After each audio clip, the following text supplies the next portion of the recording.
السلام علیکم ورحمۃ اللہ وبرکاتہ.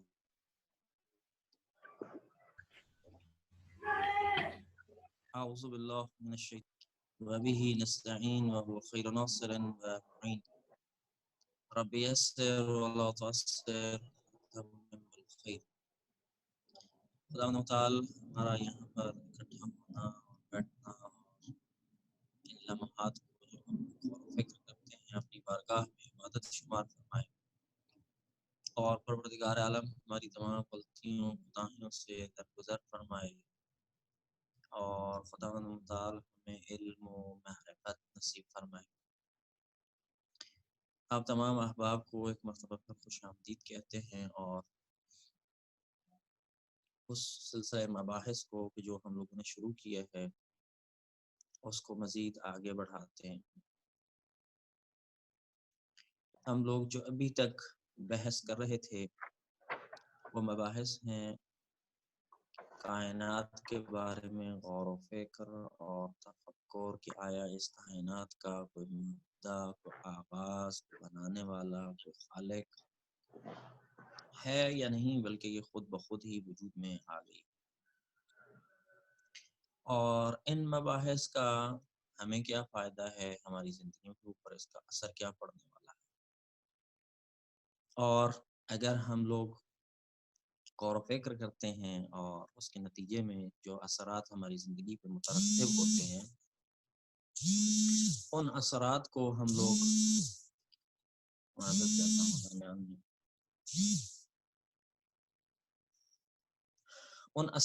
ہم لوگ اپنی زندگیوں میں کس طرح سے لا سکتے ہیں. ہم لوگ معرفت الہی کے بارے میں بات کر رہے تھے اور یہ کہہ رہے تھے کہ آیا ممکن ہے کہ ہم لوگ اس کائنات کے بارے میں معرفت حاصل کر سکیں، اس کے مبدا کے بارے میں، اس کے آغاز کے بارے میں، اس کے خالق کے بارے میں یا نہیں. تو ہم لوگوں نے یہ کہا کہ اس معرفت کو حاصل کرنے کے لیے ہمارے پاس دو طریقے ہیں، ایک اندرونی راستہ ہے اور ایک بیرونی راستہ ہے. اندرونی راستے سے مراد یہ ہے کہ اگر انسان اپنے وجود میں، اپنی ذات میں اور اپنے اندر اگر جھانکتا ہے تو انسان اس نتیجے پہ پہنچتا ہے کہ کوئی ایسی ذات ہے کہ جو اس کو تخلیق کرنے والی ہے، بنانے والی ہے، اور وہی اس کی تکیہ گاہ ہے. جب وہ تمام کی تمام چیزوں سے مایوس ہو جاتا ہے تو ایک امید ایک ایسی ذات پہ اس کی باقی رہتی ہے کہ جس ذات کو وہ اپنی اندر جو ہے وہ بہت نزدیک سے پہچان سکتا ہے، بہت قریب سے اس کو دیکھ سکتا ہے، اس کی آواز کو سن سکتا ہے، اس کو محسوس کرتا ہے. لہٰذا یہ حس تمام انسانوں کے اندر کم و بیش پائی جاتی ہے اور عموماً ان کو اس وقت زیادہ سنائی دیتی ہے جب وہ کسی مشکل میں اور تمام چیزوں سے جو ہے نا امید ہو جاتے ہیں. تو یہ اندرونی راستہ تھا. ایک اور بیرونی راستہ بھی ہے کہ جس کے ذریعے سے ہم لوگ اس خالق کی اور اس بنانے والے کی معرفت حاصل کر سکتے ہیں، اس کائنات کے رازوں سے پردے کو اٹھا سکتے ہیں اور اس کو کشف کر سکتے ہیں، اس کی معرفت حاصل کر سکتے ہیں. ہم لوگوں نے بیرونی راستے کے بارے میں چند ایک نکات آپ کی خدمت میں عرض کیے تھے. وہ یہ تھا کہ اس کائنات کے نظم سے جو نظم پایا جاتا ہے اس سے ہم لوگ اس کائنات کے ناظم کے بارے میں اور اس کے چلانے والے کے بارے میں معرفت حاصل کر سکتے ہیں. اور چند ایک نکات آپ کی خدمت میں پیش کیے ہم لوگوں نے کہ نظم کیا ہوتا ہے اور اس نظم کے لیے کون کون سے نکات چند ایک مقدمات پیش کیے تھے اور ان مقدمات کو طے کرنے کے بعد ہم لوگ اس نتیجے پہ پہنچے تھے کہ اس کائنات میں ایک نظم پایا جاتا ہے اور اس نظم کو دیکھتے ہوئے ہماری عقل یہ نتیجہ لیتی ہے، یہ اخذ کرتی ہے کہ اس ناظم کے پیچھے، اس نظم کے پیچھے ایک ناظم ہے. اس دقیق جو سسٹمیٹک ارینجمنٹس ہیں کائنات کے اندر، ان کے پیچھے کوئی ایسی طاقت ہے کہ جو اس کو نظم دے رہی ہے۔ ایسا نہیں ہو سکتا کہ ایک بے جان، بے شعور، بے بصیرت مادہ جس کے اندر کوئی بصیرت نہیں ہے، کوئی شعور نہیں ہے، وہ ایک ایسے موجود کو وجود میں لے کے آئے کہ جو باشعور ہے اور با بصیرت ہے، با علم ہے، با عقل ہے۔ اب یہ ممکن نہیں ہے۔ اس کو انشاءاللہ آپ لوگ مزید مطالعات آپ لوگوں نے کیے بھی ہوں گے اور آپ مطالعات فرمائیں گے اس کی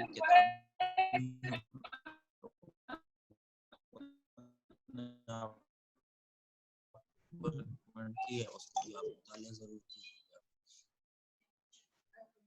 لہٰذا آج ہم وہ بحث در سلسلے کی ایک اگلی کڑی ہے جس میں ہم لوگوں نے آپ کی خدمت میں عرض کیا تھا کہ اس کائنات میں نظم پایا جاتا ہے۔ اسی نظم کی چند ایک مزید مثالیں جو ہیں ہم لوگ آپ کی خدمت میں عرض کریں گے۔ آج کل موسم بہار ہے اور آپ لوگ بھی گھروں میں ہیں یا کم و بیش آپ لوگوں نے اس کو تجربہ کیا ہوگا، اور جو تجربات آپ نے کیے ہیں اسی کو ذرا ذہن میں لائیے گا اور انشاءاللہ کوشش کریں گے اگر وقت بچ گیا اور ٹیکنیکلی ہم لوگ اس قابل ہوئے تو چند چیزیں جو وہ آپ کے ساتھ شیئر کریں گے تاکہ آپ لوگ ان کو ملاحظہ کیجیے گا اور جو بات ہم لوگ کر رہے ہیں اس پہ نسبتاً زیادہ اچھے انداز میں ہم لوگ سوچ وچار کر سکیں۔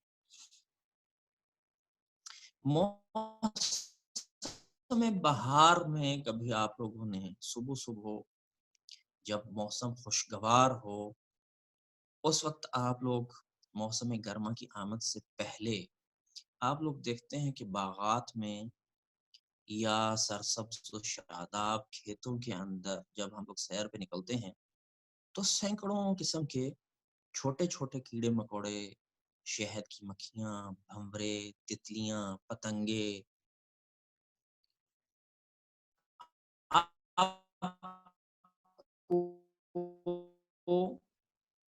شور و غل کرتے نظر آئیں گے۔ اڑتے ہوئے پتنگے، خوبصورت تتلیاں، خوبصورت پتنگے، مختلف کلرز کے، مختلف شیپس کے، مختلف انداز کے، مختلف انداز، ان میں سے بعض آپ کو اذیت بھی کریں، مثلا شہد کی مکھی آپ کو اگر لڑ جائے، کاٹ جائے تو بہت اذیت ہوتی ہے۔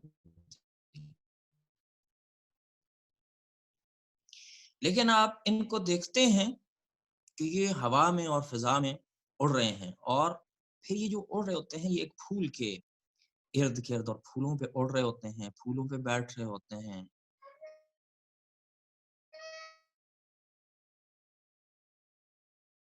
پہ بیٹھ جاتے ہیں، ایک پھول سے اڑتے ہیں دوسرے پھول پہ جا کے بیٹھتے ہیں، اور یہ کسی جاب پہ ہیں، طاقت ہے ان کے پیچھے جو ان کو اڑا رہی ہے، جو ان کو کام پہ لگائے ہوئے ہے، اور ایک سنجیدہ اور حاکم ہے کہ جو ان کو بڑا اسٹرکٹلی اس نے ان کا ایس او پیز شاید لکھے ہیں، اور یہ ان ایس او پیز کے مطابق کیا کر رہے ہیں، کام کر رہے ہیں۔ ایسا لگتا ہے جیسے یہ ایک بہت بڑا کارخانہ ہے جس کے اندر مختلف قسم کے پرندے، مختلف قسم کے پتنگے، مختلف قسم کی تتلیاں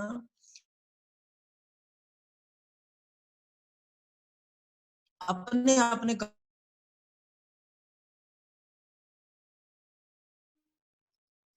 رنگ میں لتڑے ہوئے ان کے پاؤں دیکھ کر یوں محسوس ہوتا ہے جیسے یہ اپنی مزدوری پہ اور اپنی مزدوری کرنے میں یہ مگن ہے، انتہائی دلچسپی کے ساتھ، انتہائی انہماک کے ساتھ اپنی ذمہ داریوں کو یہ کیا کر رہے ہیں، انجام دے رہے ہیں۔ واقعی ان کی جو ذمہ داری ہے اور ان کی جو جاب ہے وہ بہت ہی ٹف ہے۔ یہ ذمہ داری کیا ہے؟ بعض سائنٹسٹ اس بارے میں کہتے ہیں کہ بہت ہی کم لوگ جانتے ہیں کہ اگر حشرات نہ ہوتے تو ہمارے پھلوں کی ٹوکریاں خالی رہ جاتی، یعنی اگر یہ پتنگے نہ ہوتے تو ہمارے پاس پھل بھی موجود نہ ہوتے۔ یہ کیسی عجیب بات ہے کہ ہم اگر پھلوں تک پہنچ، اگر انسان باقی ہے اور اگر یہ حشرات اور پتنگے موجود نہ ہوتے، ہمارے لیے سروسز نہ دے رہے ہوتے، تو شاید ہم لوگ یہاں پہ نہ بیٹھے ہوتے. کیوں؟ کیونکہ اس لیے کہ ہمیں غذا کی ضرورت ہے، اور غذائیت کس سے آتی ہے؟ پودوں سے آتی ہے، درختوں سے آتی ہے. پھل کہاں سے آتے ہیں؟ ان درختوں سے آتے ہیں. اور ان درختوں میں ان پتنگوں کا جو ہمیں بظاہر بعض اوقات مزاحم نظر آ رہے ہوتے ہیں، بعض اوقات بھلے لگتے ہیں، لیکن بعض اوقات ہم لوگ یہ سمجھتے ہیں کہ یہ ہمارے لیے مزاحم ہے، ہمارے لیے مشکل ساز ہیں، مشکلات کریٹ کرتے ہیں، لہٰذا ان کو کیا کر دینا چاہیے؟ ختم کر دینا چاہیے. بعض اوقات انسان ان کو اس طرح سے دیکھتا ہے. لیکن اس جملے کو اگر آپ لوگ ذہن میں رکھیے گا، اور اس کے بارے میں چند ایک ویڈیوز بھی آپ کی خدمت میں ہم لوگ شاید پیش کر پائیں، کہ بہت ہی کم لوگ جانتے ہیں کہ اگر یہ حشرات نہ ہوتے تو ہمارے پھلوں کی ٹوکریاں خالی رہ جاتی. یہ ایک سائنٹسٹ کا کال ہے، شاید وہ بوٹنی کا سائنٹسٹ ہو کہ جس نے یہ کہا ہے کہ اگر ہم لوگ یہ دیکھتے ہیں کہ ہمارے باغات اور کھیتوں میں جو سبزہ ہے، جو شادابی ہے، جو تراوت ہے، وہ چند برسوں کے بعد مکمل طور پہ کیا ہو جاتی؟ ختم ہو جاتی. کیونکہ یہ حشرات در حقیقت پھلوں کی کیا کرتے ہیں؟ پرورش کرتے ہیں. یعنی گویا مالی والا کام یہ لوگ کرتے ہیں، اور پھولوں کے بیجوں کو یہ ہیں کہ جو تیار کرتے ہیں. آپ لوگوں میں بہت سارے شاید لوگ اس سبجیکٹ کے حامل ہو، لیکن شاید بعض لوگ جنہوں نے یہ سبجیکٹ نہیں پڑھا، ان کے لیے یہ بات نئی ہوگی، اور وہ یہ جاننا چاہیں گے یہ کیسے ممکن ہے. تو عموماً کم و بیش آپ لوگوں نے جنہوں نے تھوڑی بہت سائنس پڑھی ہوئی ہے، ان کو یہ اندازہ ہوگا، چونکہ ماشاءاللہ آپ لوگ اچھی سطح کے دوست ہیں یہاں پہ، اور اچھی سطح کے احباب یہاں پہ بیٹھے ہیں، کہ حیاتی ترین عمل جو ہماری اس لائف سائیکل میں ہے اور ان حشرات اور ان پودوں کے درمیان ہے، وہ عمل تلقی ہے. یعنی جو ان کا آپس میں کمبینیشن بنتا ہے، اور اس کے وجود سے وہ پودے جو وہ آگے بڑھتے ہیں، جو ملاپ ہے ان کا، جس کو ہم لوگ عموماً پولرائزیشن کہتے ہیں، یہ عمل تلقی یہ کیسے ہوتا ہے؟ یہ عمل تلقیح جیسے ہم لوگ حیوانات کے اندر ہمارے ہاں نر اور مادہ ہوتا ہے، اسی طرح سے پودوں کے اندر بھی نر اور مادہ ہوتا ہے. لیکن حیوانات جو ہیں وہ عمل تلقیح کو چل کے دونوں نر اور مادہ خود سے انجام دے سکتے ہیں، ان کے اختیار میں ہے. لیکن جو پودے ہیں ظاہر وہ تو چل نہیں سکتے، ایک پودا چل کے دوسرے پودے کے پاس نہیں جا سکتا. تو یہ جنسی ملاپ ان دونوں کے درمیان جو ہے، یہ کس طرح ہسبندوں کی جو شادی ہے، یہ شادی کون کرواتا ہے؟ یہ شادی کروانے والے یہی پودے ہیں کہ جو ان کے درمیان اس عمل تلقیح کو یا پولرائزیشن کو جو انجام دیتے ہیں. لہٰذا ہم لوگ دیکھتے ہیں کہ چونکہ یہ پودے اور یہ درخت چل نہیں سکتے، اور یہ جو چھوٹے چھوٹے پرندے ہیں یا چھوٹے چھوٹے پتنگے ہیں، تتلیاں ہیں، یہ ان کے درمیان ملاپ کرواتی ہیں. نر پودے اور درخت کے تخم مادہ درختوں اور پودوں کے تخم تک کیسے رسائی حاصل کرتے ہیں، اور ان کے درمیان یہ جو ازدواجی تعلق ہے یہ کیسے قائم ہوتا ہے؟ یہ جو ہے یہ حشرات انجام دیتے ہیں، کہ یہ ایک جگہ سے اڑتے ہیں اور دوسری جگہ پہ جاتے ہیں، یا مثلا بعض اوقات ہوا سے بھی ہو سکتا ہے، لیکن مینلی کس سے ہوتا ہے؟ انہی حشرات کے ذریعے سے ہوتا ہے. لہٰذا یہ جو پربرکت شادی ہے ان دو مختلف قسم کے پودوں کے درمیان، یہ جو پولرائزیشن ہے، اس کو کون انجام دیتا ہے؟ یہ حشرات انجام دیتے ہیں. اور ایسا نہیں ہوتا کہ یہ سادہ سی چیز ہے، بلکہ اس کے لیے بہت ساری تیاریاں کی جاتی ہیں. جیسے ہمارے ہاں شادی کے لیے مہندی ہوتی ہے، دیگر رسمیں ہوتی ہیں، تو اس کے لیے بھی کیا ہوتا ہے؟ پہلے ٹائم سیٹ کیا جاتا ہے، پھر اس کی پراپر انوائرمنٹ تیار ہوتا ہے، ایک خاص سیزن ہوتا ہے، اس سیزن کے اندر وہ سارے کا سارے ان کا جو ہے وہ میل ملاپ اور یہ کام انجام پاتا ہے. لہٰذا ایک اور چیز جس کے متعلق سائنسدان شاید آپ کے لیے جالب ہو، سائنسدان کہتے ہیں کہ یہ جو کائنات زمین کے اوپر لائف سائیکل ہے، اس میں جو آغاز ہے پودوں کا، پودوں کا اور ان حشرات کا جو وجود میں آنا ہے، ان کی جو ایوالویشن ہے، یہ دونوں ایک ساتھ وجود میں آئے. جالب ہے.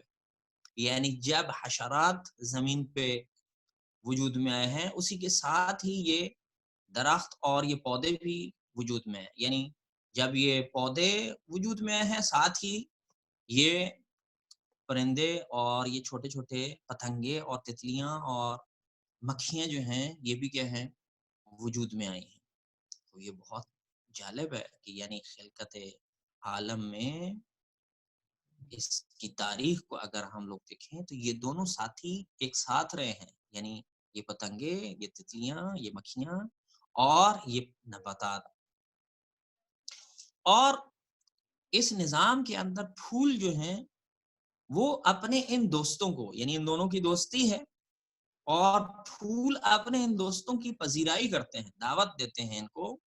جس طرح سے شادی پہ جو ہے وہ دعوت کی جاتی ہے، کھانا کھلایا جاتا ہے، اسی طرح سے یہ پھول کیا کرتے ہیں، ان کے لیے بہترین میٹھی میٹھی چیزیں تیار کر کے رکھتے ہیں.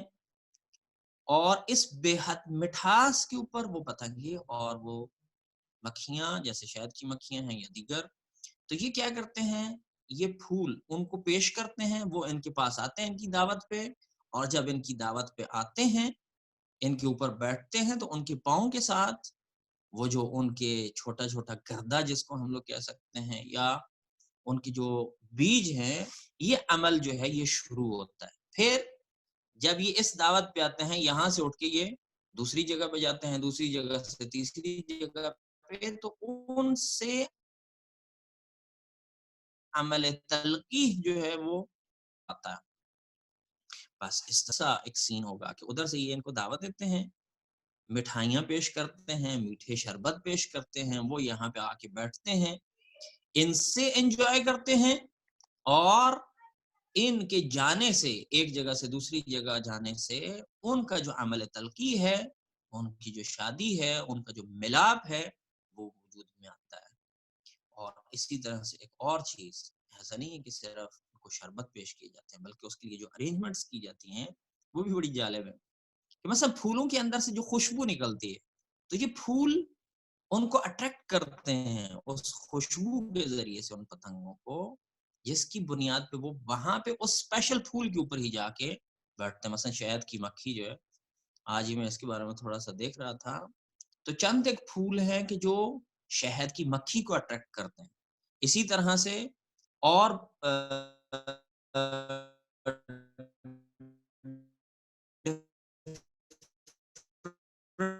جو ہیں پتنگے ہیں، ان کے اندر اسپیشلائزڈ ہوتے ہیں، وہ ان پھولوں کی خوشبو سے اٹریکٹ ہوتے ہیں. یعنی ایک ایسی خوشبو ان کو جذب کرتی ہے جس کی وجہ سے وہ پہچان سکتے ہیں اور ڈفرینشیٹ کرتے ہیں کہ کس پھول پہ انہوں نے جا کے بیٹھنا ہے اور کس پہ نہیں بیٹھنا. بس شہد کی مکھیوں پر ہونے والی جو مختلف تجربات ہیں، ان سے یہ ثابت ہوا کہ یہ پھولوں کے رنگوں میں فرق کو سمجھتی ہیں اور ان کی خوشبو کو سونگھتی ہیں. بس در حقیقت یہ پھول حشرات کے لیے اپنے آپ کو اس طرح سے سجاتے اور خوشبو میں اس طرح سے بساتے ہیں کہ جو باذوق بھنورے اور خوش سلیقہ شہد کی مکھیاں ہوتی ہیں، ان کی دلکشی کو دیکھ کے، ان کی خوبصورتی کو دیکھ کے ان کی طرف کھینچی چلی جاتی ہیں، جذب ہوتی ہیں، ان کے پاس آتی ہیں، اور پھولوں کی دعوت کو قبول کر کے فوراً ہی اس مرحلے کی ابتدائی کاروائیاں جو ہیں وہ شروع ہو جاتی ہیں، اور ان کی شیرینی کو وہ کھا جاتی ہیں. اور یہی مخصوص قسم کا جو شیریں رس حشرات کی بہترین غذا مانا جاتا ہے، جب شہد کی مکھیاں اس مٹھا ایک جگہ سے اکٹھا کرتی ہیں اور پھر تھوڑا سا کھا لیتی ہیں، اور باقیوں کو یہ کیا کرتے ہیں، ہمارے لیے یعنی انسانوں کے لیے بھی اس کو ایک جگہ پہ سٹور کر لیتی ہیں اور چھتوں میں محفوظ کرتی ہیں. بس محبت اور دوستی کا یہ جو رشتہ ہے جن دونوں کے درمیان بہت گہرا ہے، اس میں دونوں کے لیے کیا ہیں، فائدے مثمر ہیں. ادھر سے شہد کی مکھیوں کے لیے مٹھاس ہے، اور ان پودوں کے لیے عمل تلقی ہے. بس ہمیشہ یہ حشرات اور پھول، ان دونوں کے درمیان یہ رشتہ قائم ہے، اور یہ دونوں ایک ساتھ جو ہیں وہ آگے بڑھتے ہیں. بس اگر اس مثال کو، اس خوبصورت اور حسین مثال کو، یہ جو کائنات کے اندر بکھرے ہوئے ڈفرینٹ رنگ ہیں، اس کو اگر آپ لوگ ملاحظہ کریں، اور ملاحظہ کیا بھی ہوگا، اور کبھی بعض اوقات آپ لوگوں نے دقت بھی کی ہوگی، اور شاید بعض آپ میں سے جو ہے اسی سبجیکٹ کے جو ہیں وہ اسٹوڈنٹس ہوں، اور شاید ہماری ان معلومات سے بہت زیادہ اس کے بارے میں جانتے ہوں. جو نقطہ ہم لوگ یہاں پہ بحث کرنا چاہ رہے ہیں، وہ نقطہ کیا ہے؟ وہ نقطہ یہ ہے کہ ان پھولوں اور ان حشرات کی زندگیوں کے ان دلکش اور حیرت انگیز نکات کو اگر ہم لوگ مطالعہ کریں، تو جو چیز ہمارے ذہن میں سوال بن کے ابھرے گی، اور ہم لوگ مجبور ہو جائیں گے کہ ہم اس بارے میں سوال کریں، وہ یہ ہے کہ ان پھولوں اور ان حشرات کے درمیان محبت اور دوستی کا یہ جو رشتہ ہے، یہ کس نے قائم کیا؟ عجیب نہیں ہے کہ عجیب و غریب قسم کی مخلوقات، ڈفرنٹ، مختلف، یعنی اگر آپ پتنگوں کی قسمیں لیں تو مختلف قسم کے پتنگیں ہیں. اگر شہد کی مکھیوں کی ہی آپ مثال لے لیں تو بے شمار شہد کی مکھیوں کی قسمیں ہیں. ان کا رس نکالنے کا انداز بھی مختلف ہے، سٹور کرنے کا انداز بھی مختلف ہے. پھول جن پھولوں پہ اٹریکٹ ہوتی ہیں، ان پھولوں کا وہ پھول بھی ڈفرنٹ قسم کے ہیں. اور وہ جو پھول وجود میں ہیں، ان میں بھی ایک ڈائیورسٹی ہے، ان کے کلرز میں، ان کے ٹیسٹ میں، ان کی خوشبو میں. کبھی آپ، خدا آپ کو توفیق دے آج کل، تو اس کو ذرا آج تجربہ کیجئے گا. ویسے بھی نسبتاً فری ہے، اگر آپ کے گھر میں یا ارد گرد آپ کے نزدیک کسی جگہ پہ موجود ہو، تو اتنی ڈائیورسٹی خود ان حشرات میں بھی اور ان پھولوں میں بھی ڈائیورسٹی ہے. تو کیسے یہ ساری کی ساری چیزیں، کہ ان میں سے مثلا اگر آپ لوگ دیکھیں کہ بعض پتنگے جو ہیں وہ جنرل پتنگے جو تمام پھولوں پہ جا کے بیٹھتے ہیں، اور بعض اسپیشلائزڈ پتنگیں یا تتلیاں ہیں یا انواع اقسام کی مکھیاں ہیں، تو یہ خاص قسم کے ان پہ جا کے بیٹھتی ہیں، اور خاص انداز میں وہ عمل تلقین جو انجام پاتا ہے. اور یہاں پہ جو سوچنے کا مقام ہے وہ یہ ہے کہ یہ کیسے ممکن ہو گیا کہ چند علیحدہ سے علیحدہ دنیایں ہیں، ان علیحدہ دنیاؤں کے اندر یہ کیسے کمبینیشن جو ہے وہ وجود میں آیا ہے، اور کیسے جو وہ سنکرونائزیشن وجود میں آئی ہے، کیسے وہ ارتباط وجود میں آیا ہے. مکھیاں علیحدہ دنیا ہیں، پتنگے علیحدہ دنیا ہیں، تتلیاں علیحدہ دنیا ہیں، پھول علیحدہ دنیا ہیں، درخت علیحدہ دنیا ہیں.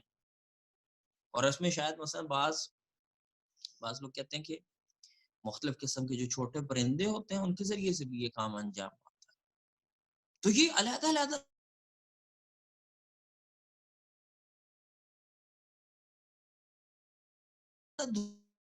کیسے جو ہے وہ کمبینیشن وجود میں آ گیا کہ اس کے فعل کی وجہ سے اس کا عمل تلقی انجام پاتا ہے. کتنا منظم چیز ہے، یہ کتنی ہی دقیق چیز ہے، کتنی سوچنے کے قابل ہے. واقعا یہ ایک طلسماتی دنیا ہے، اور طلسمات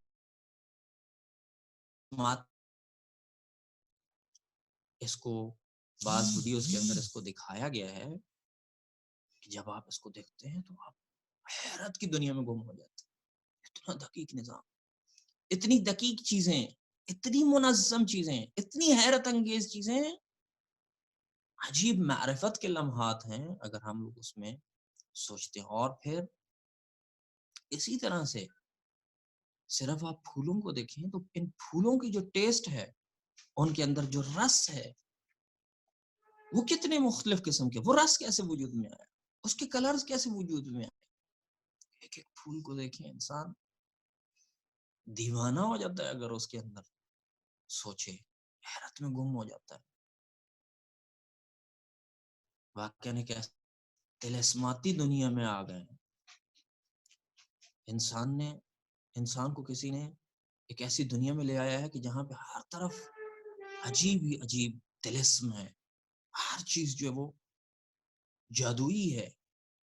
یعنی انسان مبہوت ہو جاتا ہے اس کے کلرز کو دیکھ کے، اس کے پتوں کی کٹنگز کو دیکھ کے، ان کے سٹائلز کو دیکھ کے، ان کی نرمی کو دیکھ کے بعض پھول ایسے ہیں کہ جن کے پتے بالکل نرم ہیں، بعض کے سخت ہیں، بعض کے کلرز ایسے ہیں جیسے کسی نے ان کے اوپر رنگ کو پھینک دیا ہو، بعض ایک ہی کلر کے ہیں، بعض کے اندر کمبینیشنز ہیں کلرز کے، بعض کیا ہیں صبح اور رنگ ہے اور شام کو اور رنگ ہے.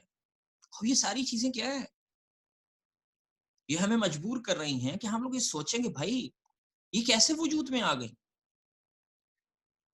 یہ کیسے تخلیق ہو گئی خود بخود، کون ہے جو ان کو تخلیق کر رہا ہے؟ ہمیں اگر ایک پھول بنانا پڑ جائے تو ہمیں کتنے ہی اس کے لوازم کو اکٹھا کرنا پڑتا ہے. تو یہ کیسے ایک عجیب سا ایک بیج ہم لوگ بوتے ہیں اور اس بیج کے اندر سے چھوٹا سا اور پھر اسی کے اندر سے ایک شاخ سے مختلف رنگوں کے پھول، مختلف سائزز کے، مختلف خوشبوؤں کے، مختلف ٹیسٹ کے ساتھ اس میں سے وجود میں آتے ہیں. تو یہ ساری چیزیں ہمیں مجبور کرتی ہیں کہ ہم لوگ یہ سوچیں کہ ان کو یہ خوشبو، یہ رنگ، یہ روپ، یہ انداز یہ کس نے عطا کیا ہے؟ پھولوں کو یہ دلکش روپ اور رنگ و روپ اور خوشبو کس نے عطا کی ہے کہ جس کی وجہ سے یہ حشرات ان کی طرف کھینچے چلے آتے ہیں؟ اس کو کیسے کہ اس نے سکھایا کہ تم نے صرف اسی خوشبو کے اوپر جذب ہونا اور وہ اسی پھول کے اوپر آگے بڑھتا ہے. یہ کیسے اس کے اندر اس نے حس ڈال دی کہ وہ اس خوشبو کو سونگتا ہے، اور کیسے اس کے اندر وہ خوشبو آ گئی کہ جو اس کو جذب کرتی ہے. یہ عجیب نہیں ہے؟ جادوئی ہے. لہذا کیڑوں، بھنوروں، شہد کی مکھیوں اور تتلیوں کو یہ دلکشی اور رہنائی اور نازک نازک پاؤں کس نے عطا کیے ہیں؟ اب مثلا یہی تتلی اگر اس کے پاؤں سنگین ہوتے یا نرم نہ ہوتے تو وہ کیسے اس عمل تلقیح کو انجام دے سکتے تھے؟ کیسے وہ اس کے اوپر بیٹھ سکتی تھی؟ اگر وہ بیٹھتی تو مثلا فرض کرے اگر بھاری ہوتا تو وہ ٹوٹ جاتی شاخ، وہ پھول ٹوٹ جاتا. تو کیسے اس نے، جس نے ڈیزائن کیا ہے ان کو اس طرح سے ڈیزائن کیا ہے کہ جو اس کے ساتھ جو ہے وہ کمپیٹیبل ہے. یعنی وہ تتلی یہاں پہ جب آ کے بیٹھتی ہے تو وہ اس کے گردے کے ساتھ اس کو جذب کر لیتی ہے، اپنے ساتھ ملا لیتی ہے. مثلا فرض کریں اگر وہ یہاں پہ آ کے بیٹھتا اور اس کے پاؤں کے اندر یہ خاصیت نہ ہوتی، وہ گردہ اس کے ساتھ نہ ملتا، تو وہ آیا عمل تلقیح انجام پا سکتا تھا نہیں.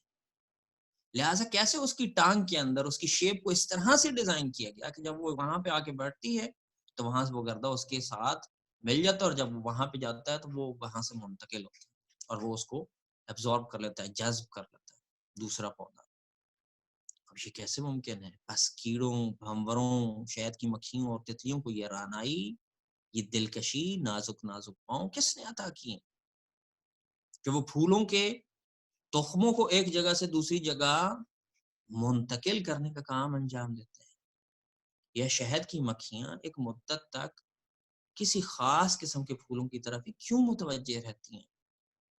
کیوں جو وہ صرف اسی اسپیسیفک پودے کے اوپر جاتی ہیں؟ اور اس کائنات میں حشرات اور پھولوں کی تاریخ کا آغاز جو وہ ایک ساتھ کیوں ہوا ہے؟ اگر مثلا فرض کریں پہلے پودے وجود میں آ جاتے اور حشرات نہ ہوتے تو آیا ان کی جنریشن آگے بڑھ سکتی تھی؟ ان پودوں کو آگے بڑھنے کے لیے، تکثیر کے لیے، تولید مثل کے لیے، آیا یہ اگر حشرات نہ ہوتے تو کیا وہ باقی رہ سکتے تھے؟ یا آج مثلا فرض کریں اس اسپیسیفک قسم کی شہد کی مکھی کو اگر ہم لوگ ختم کر دیتے ہیں تو وہ جن پودوں کے اوپر جا کے بیٹھتی ہے آیا وہ پودے باقی رہیں گے یا ہمارا ایکو سسٹم ڈسٹرب ہو جائے گا؟ اسی طرح سے مثلا چڑیاں ہیں. چائنا کی ہی مثال دے رہے تھے اگلے دن چاند لوگ کہ چائنا میں قحط سالی کے لیے انہوں نے کہا کہ ہمارے ایک خاص قسم کی چڑیاں ہیں کہ جو ہماری غذا کو کھا جاتی ہیں، لہٰذا ان کو کیا کر دیا جائے؟ ختم کر دیا جائے. انہوں نے جب ان چڑیوں کو ختم کیا تو اگلے ہی سال کیا ہو گئی؟ قحط سالی ہو گئی. یعنی وہ چڑیاں کیا تھیں؟ وہ اس نظام کا اور اس ایکو سسٹم کا حصہ تھیں اگر آپ ان کو ختم کر دیتے ہیں. یا مثلا ایک اور مثال دی، ہماری اس بحث سے ریلیونٹ ہے کہ آسٹریلیا میں شاید دقیق ہے خبر یا نہیں، لیکن ایک بہرحال ہماری بحث سے ریلیونٹ ہے، آپ لوگ ریسرچ کیجیے گا، لیکن اجمالی طور پہ یہ بات صحیح ہے کہ کمبینیشن ہے اس ایکو سسٹم کا، کہ اونٹ جو ہے انہوں نے کیا کیا کہ اونٹ کو شکار کر دیا جائے، مار دیا جائے، کیوں؟ کیونکہ وہ ہمارا پانی پی جاتے ہیں۔ جو ہی انہوں نے اس اونٹ کو ختم کیا، اس کی وجہ سے ان کے جنگلوں کے اندر کیا ہو گئی، آگ لگ گئی، اور انہیں وہ سارا پانی ان جنگلوں کی آگ کو بجھانے پہ سر کیا کمبینیشن ہے اونٹوں کے درمیان اور پانی کے درمیان اور پانی کے سٹوریج کے درمیان اور اس آگ کے درمیان، یہ چیزیں کیا ہیں، کیسے یہ وجود میں آئی ہیں، کیسے ہم لوگ یہ کہہ سکتے ہیں کہ یہ ایک بے جان مادہ ہے کہ جو اس کو وجود میں لے کے آیا۔ بس کوئی بھی انسان خواہ وہ کتنا ہی ہٹ دھرم کیوں نہ ہو، اس بات پر یقین کر سکتا ہے کہ یہ تمام واقعات پہلے سے کسی اسکیم اور پروگرام کے بغیر ظہور میں آیا ہوں، ایسا نہیں ہو سکتا، کوئی بھی بندہ یہ نہیں کہہ سکتا۔ اس کے لیے پلاننگ کی ضرورت ہے، اور حتماً کوئی ایسی پلاننگ کی گئی ہے جس کے ذریعے سے یہ ساری چیزیں جو وجود میں آئی ہیں، اس کو وجود میں نہیں لا سکتا جس کے پاس اپنا کوئی شعور نہیں ہے، وہ کیسے اتنی دقیق اور منظم جو وہ پلاننگ کر سکتا ہے۔ قرآن مجید اس بارے میں کہتا ہے وَأَوْحَىٰ رَبُّكَ، اسی مکھی کے بارے میں، اس شہد کی مکھی کے بارے میں، وَأَوْحَىٰ رَبُّكَ إِلَى النَّحْلِ أَنِ اتَّخِذِي مِنَ الْجِبَالِ بُيُوتًا وَمِنَ الشَّجَرِ وَمِمَّا يَعْرِشُونَ ثُمَّ كُلِي مِن كُلِّ الثَّمَرَاتِ فَاسْلُكِي سُبُلَ رَبِّكَ ذُلُلًا، سورہ نحل کی آیت نمبر 69 اور 68 اور 69 ہے، یعنی وَأَوْحَىٰ رَبُّكَ إِلَى النَّحْلِ، تمہارے پروردگار نے شہد کی مکھی کی طرف اس کے دل میں یہ بات ڈال دی، یعنی اس کے وجود میں یہ بات رکھ دی، ان اتخذی من الجبال بیوتن، کہ تم کیا کرو، پہاڑوں کے اوپر اپنے گھر بناؤ، ومن الشجر، اور درختوں میں اور ان میں جو چھتے لوگ بناتے ہیں، ومما یعرشون ثم کلی من کل الثمرات، پھر ہر طرح کے پھولوں سے اس کا عرق چوس، فسلکی سبل ربک ذللا، پھر اپنے رب پروردگار کی راہوں پر تابعداری سے چلی جا، یعنی پروردگار عالم ہے کہ جس نے اس مکھی کو بنایا ہے، اور اس مکھی کے اندر اس چیز کو بدیعت کیا ہے، رکھا ہے، سمجھایا ہے اس کو کہ اس نے کیا کرنا ہے، لہٰذا وہ مکھی ہے کہ جو اس کام کو انجام دیتی ہے۔ لہٰذا اسلام نے بہت کلیئر اس کے بارے میں کہا ہے کہ وہ ذات خدا متعال کی ذات ہے، نہیں یہ کہ بے حس و بے شعور مادہ ہے کہ جو اس کو وجود میں لے کے آئے۔ لہٰذا جب کائنات کی ان چیزوں کو اور اس نظم کو ہم لوگ دیکھتے ہیں تو ہمیں اس سے توحید اور وحدانیت کا درس ملتا ہے کہ وہ ذات ایک ایسی ذات ہے کہ جو باشعور ذات ہے کہ جس نے اس کو خلق کیا ہے، صاحب علم ذات ہے، اور علم کے ساتھ ساتھ اس کے اندر قدرت بھی ہے کہ وہ اس کو کیا کر سکتی ہے، پلان کر سکتی ہے، ڈیزائن کر سکتی ہے، اور ایگزیکیوٹ کر سکتی ہے، رن کر سکتی ہے۔ ایسا نہیں ہے کہ علم ہو ایک بندے کے پاس مثلا علم ہوتا ہے لیکن اس کو ایگزیکیوشن نہیں کرتا، ایگزیکیوشن پاور نہیں ہوتی، لہٰذا وہ صاحب علم بھی ہے، صاحب شعور بھی ہے، صاحب قدرت بھی ہے، اور وہ ہے کہ جو اس پورے نظام کو چلا رہا ہے۔ لہٰذا آہستہ آہستہ ہم اس توحید اور وحدانیت کی طرف آگے بڑھتے ہیں، اور وہ لوگ کہ جو ادعا کرتے ہیں، دعویٰ کرتے ہیں، ان کے پاس کوئی دلیل نہیں ہے، وہ اپنی عقل کے مخالف در حقیقت حرکت کرتے ہیں۔ خدا تعالی ہمیں مزید اس کائنات کے رازوں میں سوچ بچار کرنے کی توفیق نصیب فرمائے، اور پروردگار عالم ہمیں مزید علم اور معرفت نصیب فرمائے، اور اپنی معرفت نصیب فرمائے، تاکہ ہم لوگ بہتر انداز میں اس کائنات کو سمجھ سکیں اور اس خدا واحد کی پہچان اور معرفت حاصل کر سکیں اور اس تک پہنچ سکیں۔ آپ تمام احباب کا بہت شکریہ کہ آپ لوگوں نے زحمت کی اور اس درس کو سنا۔ خدا و تعالیٰ آپ سب کی توفیقات خیر میں اضافہ فرمائے۔ السلام علیکم ورحمۃ اللہ وبرکاتہ۔ انشاءاللہ دوبارہ جوائن کیجیے۔ وقت اگر ختم ہو جاتا ہے ہماری میٹنگ کا تو آپ لوگ فوراً دوبارہ جوائن کیجیے تاکہ سوال و جواب